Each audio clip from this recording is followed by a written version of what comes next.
Hey everybody, it's Eduardo, and today we're going to talk about how often you should post on Instagram.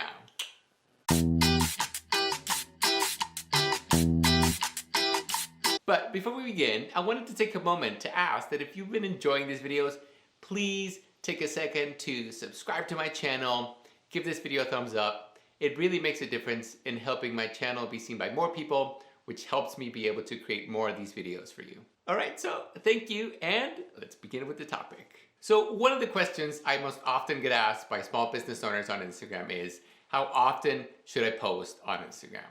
And my answer is always, it depends. Each account's content is different, each account's audience is different, which means that each account will have a different optimal posting frequency. There is no one posting frequency at which all Instagram accounts grow the fastest. That's just a myth. Each account has to figure out what their optimal posting frequency is. And you can do that by doing a really simple test in which each week you measure how many times you posted, how fast you grew, and you continually increase the number of times you post per week until you find the week at which you grow the fastest. Let me show you quickly how I do it. Step number one is to create a spreadsheet in which you measure your posting frequency and your growth over time. Let me show you the spreadsheet that I use. So here's the really simple spreadsheet that I use. It's a Google Doc, and just so you know, I'll include a link to it so you can copy it in the description of this video. So the spreadsheet that I use to find my optimal posting frequency has 5 simple columns. In the first column, I keep track of what week it is. In the second column, I write how many followers I had by the end of that week. In the third column, I measure the change in followers from this week that I measured in comparison to the previous week. In the fourth column, keeps track of how many posts I did that week. And this last column is just for notes that might help me measure. Cool, so you can check out this exact spreadsheet in the description of the video. So once you have your spreadsheet, step number 2 is that on the same day every week, you want to measure how many times you posted and how fast your account grew during the past week. So for this step, you'll need your spreadsheet and your phone. And what you want to do is on the same day every week, and you need to make sure that's on the same day every single week, or you won't be able to compare your data across time. So on the same day every week, you'll simply fill out all of these columns, right? So let's say, for example, this is the week of June 14th, and I'll open my Instagram. Here's one of my account, Couples Cacao, and then I'll go to my Instagram Insights. And the first thing I'm going to write down is the total number of followers I have at the end of that week, basically on the day that I measured. And you can find that here, and here's the total number of followers, so I'll write that down. Since I haven't measured the previous week, there's nothing that'll show up here in the change in followers, but we'll get to that in the next step. And in this column, I'm just going to write down how many posts I had that week. For example, this week, let's say I had 1.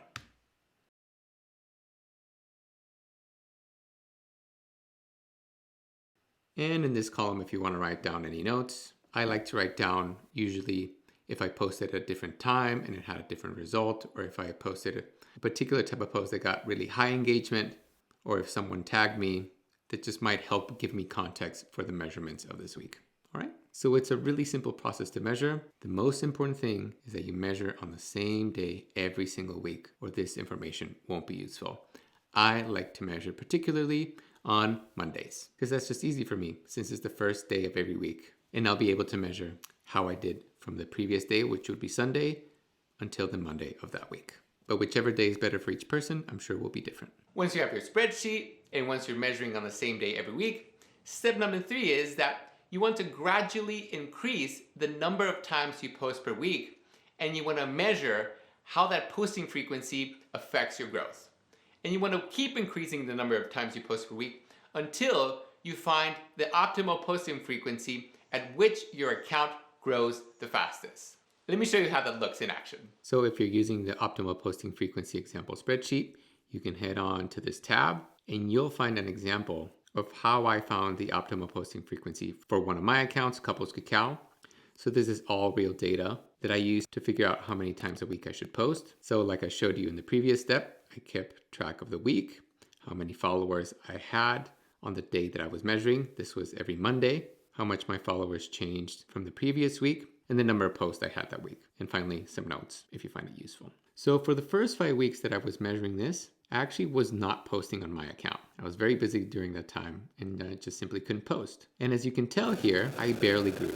So from one week to the next, I would grow 1, 2, or 3 followers. So on the week of July 6th, I actually began doing this test to try to figure out my optimal posting frequency. So I wrote down that week, how many followers I had the day I measured, which was a Monday. That pretty much means I had 729 followers at the end of this week. And then here, in comparison to the previous week, which I had 707, I grew 22 followers and I posted once. Just so you know, the formula is in the spreadsheet, but it's how many followers I had this week minus how many followers I had the previous week. And that's a change in followers. So the week after that, I also posted once and I grew 11 followers. I would highly recommend posting the same number of times 2 weeks in a row. And the reason for that is Instagram varies so much that only measuring 1 week isn't always going to be the most accurate. So if you post the same number of times 2 weeks in a row, at least you'll be able to get an average of how much you grew at that posting rate. All right. So the week after that, the week of July 20th, I posted 2 times. So I increased the number of times I posted. And when I posted twice, I grew 39 followers, which is more than double than the previous week, which means when I post twice per week, I grow faster. The week after that, I also posted twice per week. I grew 34 followers. And since I was growing more the more I posted, I began posting 3 times per week the week after that. But on this week, I only grew 23 followers. So this tells me that I grew at a slower pace when I posted 3 times per week. And just to make sure the numbers were accurate, I again posted 3 times per week the week after that. And again, I grew only 22 followers. So what these numbers tells me is that on average, when I post 3 times per week, I grow at a slower pace than when I post twice per week. And to test if that was true, I went back to posting twice per week the week after that.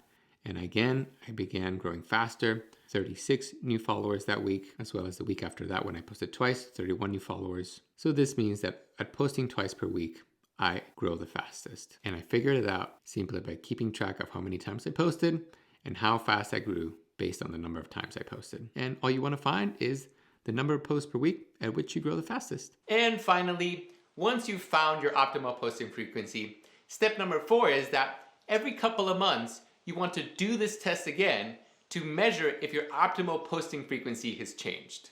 And this step is actually very, very important. Most of us, once we find our optimal posting frequency, just keep posting at the same rate for a long period of time, assuming nothing will change. But the truth is, your audience will keep changing, your content will keep changing, and the way people use Instagram will keep changing. And that means your optimal posting frequency is likely to change several times. So in order to keep your optimal posting frequency aligned with all of these changes, you'll want to do this test every few months just to measure and see if your optimal posting frequency has changed. For example, with my accounts, my optimal posting frequency has changed several times. And actually, the rate of posting at which I grow the fastest now tends to be posting less than I used to before.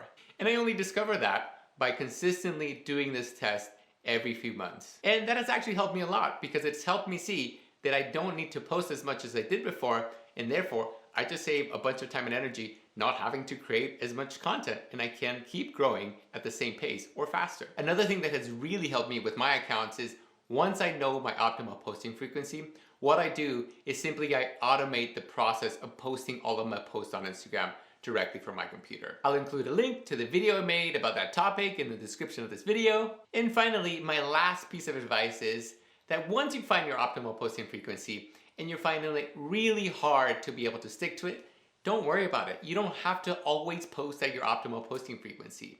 Sometimes life gets hard. Sometimes you can't post as often. Sometimes it's hard to create good content.